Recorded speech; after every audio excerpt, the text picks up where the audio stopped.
Everyone, welcome to Lashu cooking channel. ನಾನಿವತ್ತು ನಿಮಗೆ ರಾತ್ರಿ ಉಳಿದ ಅನ್ನದಿಂದ ಹೇಗೆ ಸ್ನ್ಯಾಕ್ಸನ್ನು ಮಾಡ್ಕೊಳ್ಳೋದು ಅಂತ ತೋರಿಸ್ಕೊಡ್ತಾ ಇದ್ದೀನಿ. ಇದು ತುಂಬಾ ಗರಿಗರಿಯಾಗಿ ಹಾಗೆ ತಿನ್ನೋದಕ್ಕೂ ಕೂಡ ತುಂಬಾ ರುಚಿಯಾಗಿರುತ್ತೆ. ಮಕ್ಕಳಿಗಂತೂ ಈ ರೀತಿ ಮಾಡಿಕೊಟ್ರೆ ತುಂಬಾ ಇಷ್ಟಪಟ್ಟು ತಿಂತಾರೆ. ಹಾಗೆ ನೀವು ನಮ್ಮ ಚಾನಲನ್ನು ಸಬ್ಸ್ಕ್ರೈಬ್ ಮಾಡ್ಕೊಂಡಿಲ್ಲ ಅಂತಂದರೆ ಈಗಲೇ ಸಬ್ಸ್ಕ್ರೈಬ್ ಮಾಡ್ಕೊಳ್ಳೋದನ್ನು ಕೂಡ ಮರಿಬೇಡಿ. ಬನ್ನಿ ಇದನ್ನು ಹೇಗೆ ಮಾಡೋದು ಅಂತ ತೋರಿಸ್ಕೊಡ್ತಾ ಇದ್ದೀನಿ. ನಾನಿಲ್ಲಿ ಮೊದಲಿಗೆ 1 ಬೌಲಷ್ಟು ಅನ್ನವನ್ನು ತಗೊಂಡಿದ್ದೀನಿ. ಅದನ್ನು ಮಿಕ್ಸಿ ಜಾರಿಗೆ ಹಾಕಿಬಿಟ್ಟು ಸ್ವಲ್ಪ ಕೊತ್ತಂಬರಿ ಸೊಪ್ಪನ್ನು ಕೂಡ ಸೇರಿಸಿದ್ದೀನಿ. ಹಾಗೆ ರುಚಿಗೆ ತಕ್ಕಷ್ಟು ಉಪ್ಪನ್ನು ಕೂಡ ಸೇರಿಸ್ಬಿಟ್ಟು ಅದಕ್ಕೆ 1/4 ಟೇಬಲ್ ಸ್ಪೂನಷ್ಟು ಅರಿಶಿನ ಹಾಗೆ 1/4 ಟೇಬಲ್ ಸ್ಪೂನಷ್ಟು ಇಂಗನ್ನು ಕೂಡ ಸೇರಿಸಿದ್ದೀನಿ. ಅದರ ಜೊತೆಗೆ 1/4 ಟೇಬಲ್ ಸ್ಪೂನಷ್ಟು ಜೀರಿಗೆ ಪೌಡರನ್ನು ಕೂಡ ಸೇರಿಸಿದ್ದೀನಿ. ಹಾಗೆ ಸ್ವಲ್ಪ ನೀರನ್ನು ಸೇರಿಸಿ ಮುಚ್ಚಳ ಮುಚ್ಚಿ ಅದನ್ನು ಗ್ರೈಂಡ್ ಮಾಡ್ಕೊಳ್ತೇನೆ. ಗ್ರೈಂಡ್ ಮಾಡ್ಕೊಂಡ್ಬಿಟ್ಟು ಸ್ವಲ್ಪ ಅನ್ನವನ್ನು ಹಾಗೆ ಬಿಟ್ಟಿದೆ. ಅದ್ರ ಜೊತೆಗೆ ನಾನು ಇದನ್ನು ರುಬ್ಕೊಂಡಿರೋ ಅನ್ನವನ್ನು ಕೂಡ ಸೇರಿಸಿದ್ದೀನಿ.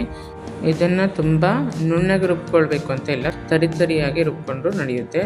ನೆಕ್ಸ್ಟ್ ಇದಕ್ಕೆ ನಾನು 2 ಹಸಿಮೆಣಸನ್ನು ಕೂಡ ಕಟ್ ಮಾಡಿ ಹಾಕಿ ಹಾಗೆ ಅರ್ಧ ಕ್ಯಾಪ್ಸಿಕಮನ್ನು ಕೂಡ ಕಟ್ ಮಾಡಿ ಸೇರಿಸಿದ್ದೀನಿ. ಈ ರೀತಿ ಸೇರಿಸಾದ ನಂತರ ಅದಕ್ಕೆ ಅರ್ಧ ಈರುಳ್ಳಿಯನ್ನು ಕೂಡ ಕಟ್ ಮಾಡಿ ಸೇರಿಸ್ತಾ ಇದ್ದೀನಿ. ಈ ಈರುಳ್ಳಿಯನ್ನು ಕೂಡ ಚಿಕ್ಕದಾಗಿ ಕಟ್ ಮಾಡಿ ಸೇರಿಸ್ಕೊಳ್ಬೇಕು. ನೆಕ್ಸ್ಟ್ ಇಲ್ಲಿ 1 ಆಲೂಗಡ್ಡೆಯನ್ನು ಕೂಡ ತುರಿದ್ಬಿಟ್ಟು ನೀರಲ್ಲಿ ಹಾಕಿ ನಾನು ಅದನ್ನು ಗಟ್ಟಿಯಾಗಿ ಹಿಂಡಿಬಿಟ್ಟು ಸೇರಿಸ್ಕೊಂಡಿದ್ದೀನಿ. ಈ ರೀತಿ ಗಟ್ಟಿಯಾಗಿ ಹಿಂಡಿ ಸೇರಿಸಾದ ನಂತರ ಅದಕ್ಕೆ ನಾನು ರುಬ್ಕೊಂಡಿರುವಂತಹ ಹುರಿಗಡಲೆ ಪೌಡ್ರನ್ನು ಕೂಡ 1 ಕಪ್ಪಷ್ಟು ಸೇರಿಸಿದ್ದೀನಿ. ನೀವು ಇದರ ಬದಲಾಗಿ ಕಡಲೆ ಹಿಟ್ಟನ್ನು ಕೂಡ ಬಳಸ್ಕೊಳ್ಬೋದು. ನೆಕ್ಸ್ಟ್ ನಾನು ಇದಕ್ಕೆ 1/4 ಟೇಬಲ್ ಸ್ಪೂನಷ್ಟು ಪೆಪ್ಪರ್ ಪೌಡ್ರನ್ನು ಕೂಡ ಸೇರಿಸ್ಬಿಟ್ಟು ಚೆನ್ನಾಗಿ ಮಿಕ್ಸ್ ಮಾಡ್ಕೊಳ್ತೇನೆ.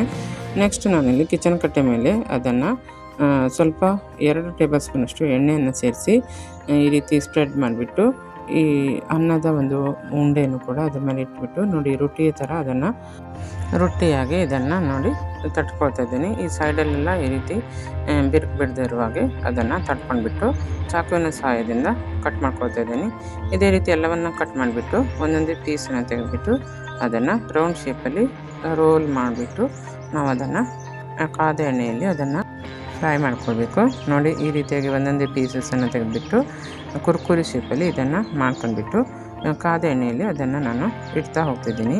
ಇದೇ ರೀತಿ ಎಲ್ಲವನ್ನು ನಾನು ರೆಡಿ ಮಾಡಿಬಿಟ್ಟು ಇಡ್ತಾ ಒಂದು ಕಡೆ ಫ್ರೈ ಆದ ನಂತರ ಇನ್ನೊಂದು ಕಡೆ ನಾನು ಅದನ್ನು ಚೆನ್ನಾಗಿ ಬೇಯಿಸ್ಕೊಂಡ್ಬಿಟ್ಟು ನೋಡಿ ಈ ರೀತಿಯಾಗಿ ಎಲ್ಲವನ್ನು ನಾನು ತವಾದ ಮೇಲೆ ಹಾಕಿದ ನಂತರ ಅದನ್ನು ಒಂದೊಂದಾಗಿ ಟರ್ನ್ ಮಾಡ್ತಾ ಹೋಗ್ತಾಯಿದ್ದೀನಿ. ಈ ರೀತಿಯಾಗಿ ಟರ್ನ್ ಮಾಡಿಬಿಟ್ಟು 2 ಸೈಡಲ್ಲಿ ನಾನು ಚೆನ್ನಾಗಿ ಕ್ರಿಸ್ಪಿಯಾಗಿ ಬರೋ ತನಕನೂ ಕೂಡ ಫ್ರೈ ಮಾಡ್ಕೊಳ್ತೇನೆ. ಈ ರೀತಿಯಾಗಿ ನೀವು ಫ್ರೈ ಮಾಡಿಕೊಂಡು ಅದನ್ನು ಒಂದು ಪೇಪರ್ ಹಾಕಿದ ಪ್ಲೇಟಲ್ಲಿ ಅದನ್ನು ಎತ್ತಿಟ್ಕೊಳ್ತಾ ಇದ್ದೀನಿ. ಇದು ತುಂಬಾ ಕ್ರಿಸ್ಪಿಯಾಗಿರುತ್ತೆ ತಿನ್ನೋಕ್ಕೆ, ಹಾಗೆ ಬಾಯಿಗೂ ಕೂಡ ತುಂಬಾ ರುಚಿಯಾಗಿರುತ್ತೆ. ಈ ರೆಸಿಪಿನ ನೀವು ಕೂಡ ಮನೇಲೊಮ್ಮೆ ಟ್ರೈ ಮಾಡಿ ಅಂತ ಹೇಳ್ತಾ, ನಮ್ಮ ವಿಡಿಯೋ ಇಷ್ಟವಾದರೆ ನಿಮ್ಮ ಫ್ರೆಂಡ್ಸ್ ಆ್ಯಂಡ್ ಫ್ಯಾಮಿಲಿಗೂ ಕೂಡ ಶೇರ್ ಮಾಡೋದನ್ನು ಮರಿಬೇಡಿ.